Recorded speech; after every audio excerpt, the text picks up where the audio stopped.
हाँ जी साथियों, नमस्कार। आप सभी का स्वागत, अभिनंदन। मैं ललित आचार्य भैया आज एक बहुत ही महत्वपूर्ण बात करने के लिए आया हूं और ये बात प्यारे साथियों रीट रिजल्ट को लेकर होने वाली है। और इस बार का रीट रिजल्ट जो आएगा ना प्यारे साथियों, हजारों विद्यार्थियों के सपनों को साकार करने वाला होगा और हजारों विद्यार्थियों के सपने को तार तार करने वाला होगा।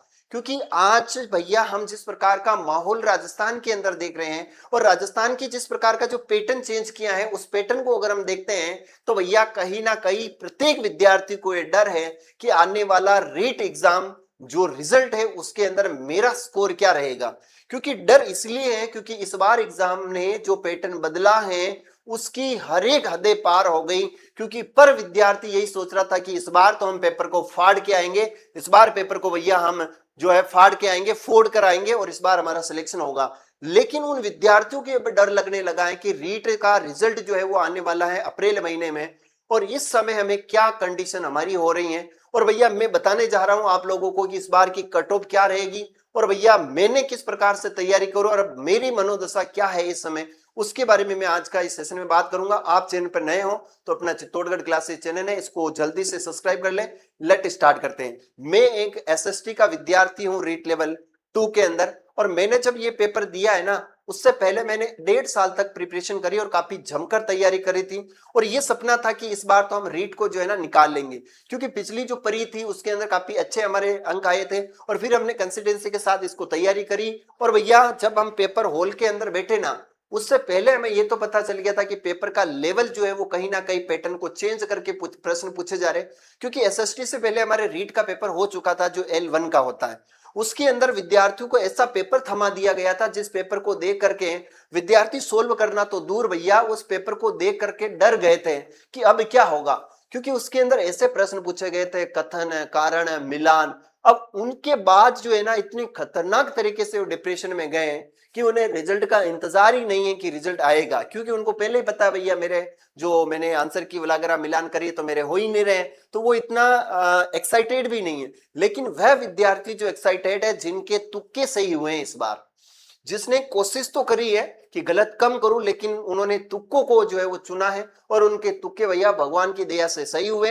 और जो विद्यार्थी 90 प्लस का स्कोर कर रहा है, कितने का स्कोर कर रहा है, 90 प्लस का स्कोर कर रहा है, वो आज अपने आप को सेफ स्कोर में मानकर चल रहा है कि सर मेरे अगर 90 क्वेश्चन है ना काट पीट के भैया मेरे, मैं तो सर रेट लेवल 1 से हूं और मेरे 90 क्वेश्चन है ना वो क्या हो रहे भैया, सही हो रहे।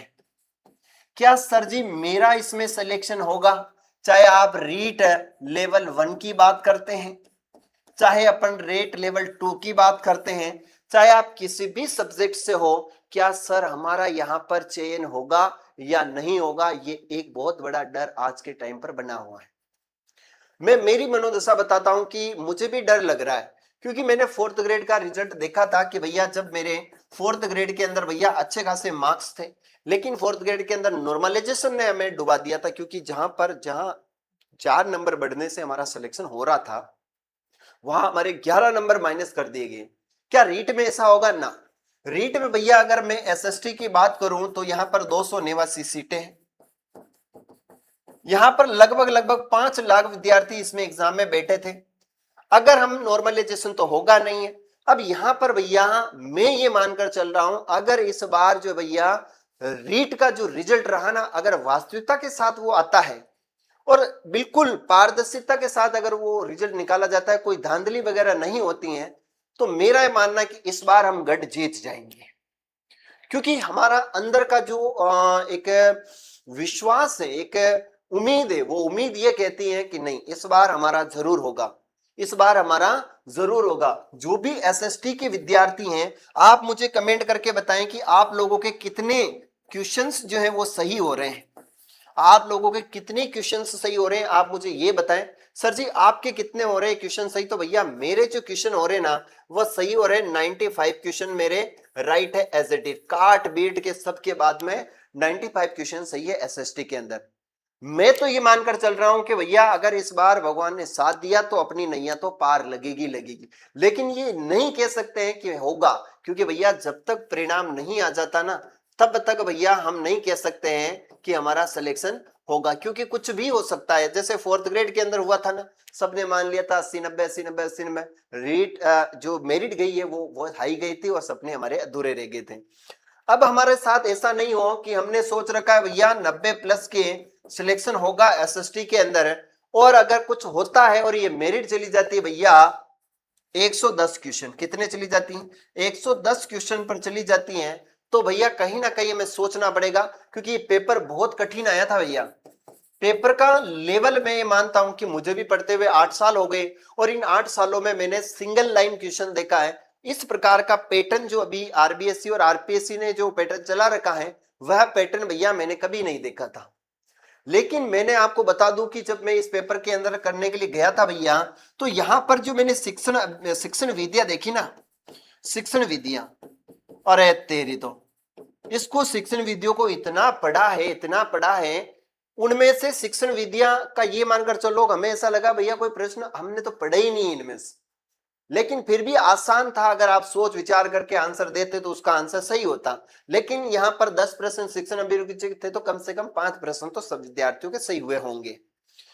अब भैया मेरी कंडीशन ये है कि अगर मेरा सिलेक्शन होता है तो हम बहुत खुश होंगे, और नहीं होता है तो हम क्या करेंगे भैया, वही वापस चलो ठीक है हम सेकंड ग्रेड की तैयारी करते हैं, हम फर्स्ट ग्रेड की तैयारी करते हैं, और हमारा यही जो शेड्यूल है आगे से आगे चलता रहेगा। क्या हम पूरे जीवन सिर्फ और सिर्फ तैयारी ही करते रहेंगे? क्या हमारे माता पिता के जो सपने हैं उन सपनों को हम हमेशा जो है उनके जीवित होते हुए क्या उनको ये खुशी नहीं दे सकते कि हमने चयन लिया है और हमारी नौकरी लग गई? क्या माता पिता के बाद अगर हम नौकरी लग भी गए तो क्या वह खुशी हम उन्हें दे पाएंगे जो चाहते हैं? क्या वो खुशी हमें हो पाएगी? क्या नहीं हो पाएगी। जैसे मैं खुद बताता हूं, मुझे 8 साल हो गए पढ़ते हुए, और मेरे मम्मी पापा की एज लगभग 65 साल है। अगर 1-2 सालों 5 सालों के अंदर मैं अच्छा पढ़ लिख कर भैया मेरे को नौकरी नहीं मिलती है, तो भैया उनकी उम्र होने को आ रही है, वो ये सोच रहे हैं कि कम से कम बुढ़ापे की जो लाठी है हमारी, ये हमारा बेटा बनेगा। और कम से कम ये नहीं, हमें कुछ नहीं चाहिए उनसे, कम से कम खुद तो अपने पैरों पर खड़ा होते हुए हम देख ले। हर माता पिता, हर पेरेंट्स की यही इच्छा होती है, और इसी इच्छा के लिए भैया हर एक जो विद्यार्थी होता है वो मेहनत करता है, क्योंकि मेहनत हम हमारे लिए तो करते ही हैं, लेकिन सबसे बड़ी मेहनत हम करते हैं हमारे माता पिता के सपनों को साकार करने की।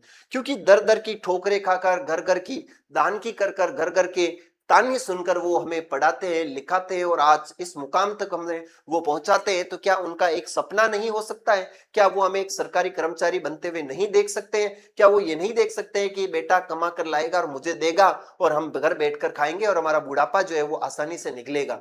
लेकिन हर विद्यार्थी का ये सपना होता है कि ये पूरा हो, लेकिन क्या हर सपना पूरा हो पाता है? यहां तक 100 विद्यार्थी, उनमें से सिर्फ और सिर्फ 20 विद्यार्थी का सपना ही साकार हो पाता है। बाकी 80 विद्यार्थियों के माता पिता की उम्मीदें और उन विद्यार्थियों का संघर्ष कहीं ना कहीं इन गुमनामी में दब जाता है, कहीं खो जाता है, और वो अपने आप को भैया साबित नहीं कर पाते कि मैंने इस बार ये नौकरी ले ली। अब ये जो रिजल्ट होगा, क्या ये रिजल्ट किस प्रकार से होगा, क्या ये कितने लोगों को जो है वो अंधियारा करके जाएगा और कितने लोगों की जिंदगी में ये उजाला करके जाएगा, ये तो आने वाला परिणाम जो है वो आपको बताएगा। लेकिन मैं गारंटी के साथ ये कहता हूं कि इस बार अगर कोई हेर फेर नहीं होता है ओमार सीट के अंदर, आपके परिणामों के अंदर, और अगर सही वास्तविकता के साथ अगर हम जो है वो पेपर का जो रिजल्ट जारी किया जाए, तो उसमें 100% उन विद्यार्थियों का सिलेक्शन होगा जिन्होंने काफी अच्छी तैयारी करी है। तो प्यारे साथियों, ये कट ऑफ का एक बहुत ही शानदार वीडियो था, और मैंने खुद इसको एनालिसिस किया है कि लगभग लगभग मुझे इतने साल हो गए पढ़ते हुए, तो मैं प्यारे साथियों जो स्कोर कर रहा हूं उसके लगभग लगभग सभी विद्यार्थियों का स्कोर हो पाया होगा। आपके कितने क्वेश्चंस एग्जिट सही हो रहे हैं आप मुझे कमेंट करके जरूर बताना, और ये वीडियो आपको कैसा लगा ये कमेंट करके जरूर बताना। मिलते हैं अगले वीडियो में, तब तक के लिए सभी को राधे राधे, जय श्री कृष्ण।